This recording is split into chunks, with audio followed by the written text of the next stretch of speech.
عن علي بن أبي طالب رضي الله تعالى عنه قال قال رسول الله صلى الله عليه وسلم আল্লাহর নবী সাল্লাল্লাহু আলাইহি ওয়াসাল্লাম বলেন মান ক্বারাআল কুরআন ফাস্তাযহারাহু ফাহাল্লা হালালাহু ওয়া হাররামা হারামাহু ওয়া আদখালাহু আল্লাহুল জান্নাহ।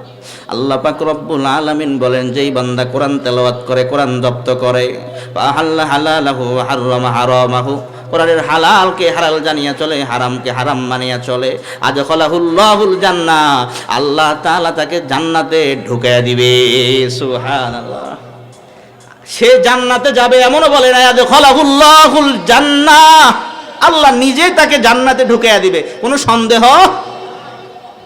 ওয়া শাফাআহু ফি আশরাতিন মিন আহলি বাইতিহি কুল্লুহুম ক্বাদ ওয়াজাবাত লাহুন নার, তার পরিবার বর্জন থেকে এমন 10 জন লোক যাদের জন্য জাহান্নাম ওয়াজিব হয়ে গেছে, ওই কোরআনওয়ালার সুপারিশে আল্লাহ তাআলা তাদেরকেও জান্নাত দিয়ে দিবে।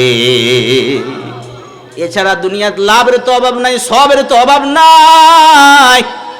তিরমিজি শরীফের 2910 নম্বর হাদিস, عن ابن مسعود رضي الله تعالى عنهما قال, নবীর সাহাবী ইবনে মাসউদ রাদিয়াল্লাহু তাআলা আনহুমা থেকে বর্ণিত, তিনি বলেন ক্বালা রাসূলুল্লাহ সাল্লাল্লাহু আলাইহি ওয়াসাল্লাম, আল্লাহর নবী সাল্লাল্লাহু আলাইহি ওয়াসাল্লাম বলেন মান ক্বারা হারফাম মিন কিতাবিল্লাহ ফালাহু হাসানাতুন ওয়াল হাসানাতু বিআশরি আমসালিহা।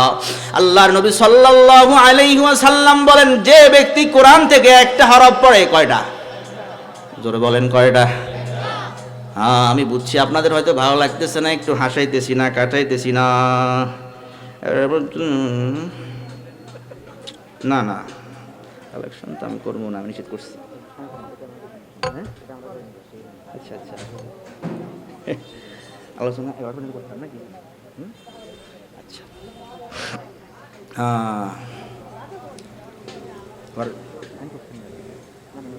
আগে বলে দিতে আপনার